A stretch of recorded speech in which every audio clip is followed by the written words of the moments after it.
Dans un monde comme celui-ci, chacun devrait se sentir libre. Mais trop souvent maintenant, le harcèlement nous déséquilibre. Chacun a le droit d'être qui il veut être. Le harcèlement, ça doit cesser, ça doit disparaître. On est peut-être différents, ça c'est vrai, mais pourquoi cela devrait nous mener à des inégalités? Stop au harcèlement, il est temps de changer, et ensemble on va faire évoluer vos mentalités. Demain, dès l'aube, à l'heure où blanchit la campagne, je partirai. Vois-tu, je sais que tu m'attends. J'irai par la forêt, j'irai par la montagne. Je ne puis demeurer loin de toi plus longtemps.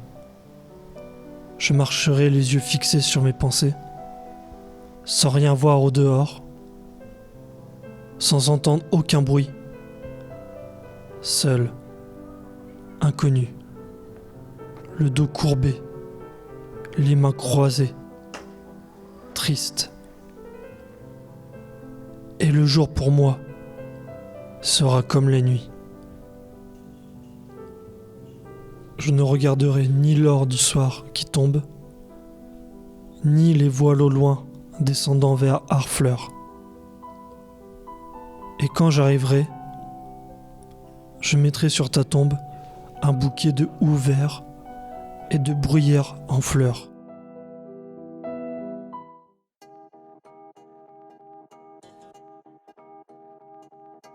Salut, je m'appelle Théo, mais on m'appelle aussi Théo le rigolo et je suis en service civique au Cube EIC. Ok. Ouais. Mais j'ai étudié à telle école. Quand j'étais petit, je voulais être employé polyvalent chez McDonald's.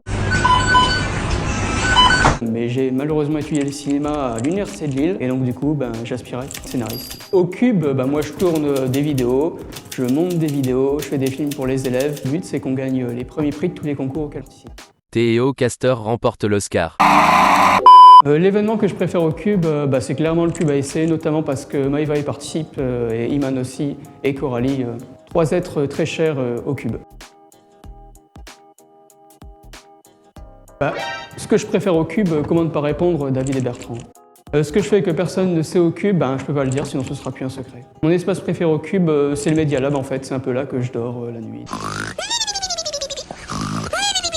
C'est pas dans ma personnalité exactement. Comment je peux le faire? Genre... Au revoir.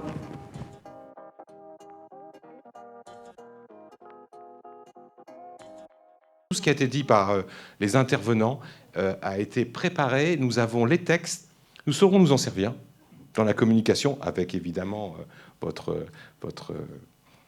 accord, mais nous saurons nous servir parce qu'on a plein de matières. On va aussi s'en servir pour on va dire, essayer de cette matière encore d'affiner et de mieux analyser les besoins. Et puis le deuxième merci, c'est pour notre illustrateur graphique, Guillaume Reynard, qui est là, debout, qui depuis tout ce temps fait des dessins. Parce qu'au-delà d'une photo qui est très temporelle, nous, on pense que justement le textile durable doit être illustré de façon durable et les dessins vont rester. Alors les dessins, évidemment, il y en aura, nous allons les offrir à nos intervenants. Et puis, vous pourrez aussi les avoir, il suffira de nous les demander, ça va être publié. Notre communication, vous voyez, avec toutes les réactions, avec la salle, vous reconnaîtrez les attitudes, les postures de chacun, avec toujours un zeste d'humour et beaucoup de talent. Merci Guillaume.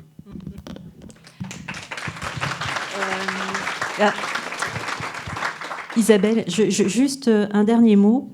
Je crois qu'on l'a évoqué au cours des débats, là, tout à l'heure, mais les enjeux sont tellement forts qu'il faut qu'on dépasse effectivement notre territoire aussi. Mais je pense que là, on a besoin de toutes les forces vives pour qu'on transcende les frontières des différents acteurs économiques. Et je regarde Christophe qui est là, qui est aussi directeur du nouveau campus des métiers et des qualifications en design. Et donc, je pense qu'on a besoin effectivement d'élargir les frontières. Voilà, c'était un peu le sens de notre débat de ce soir. Voilà.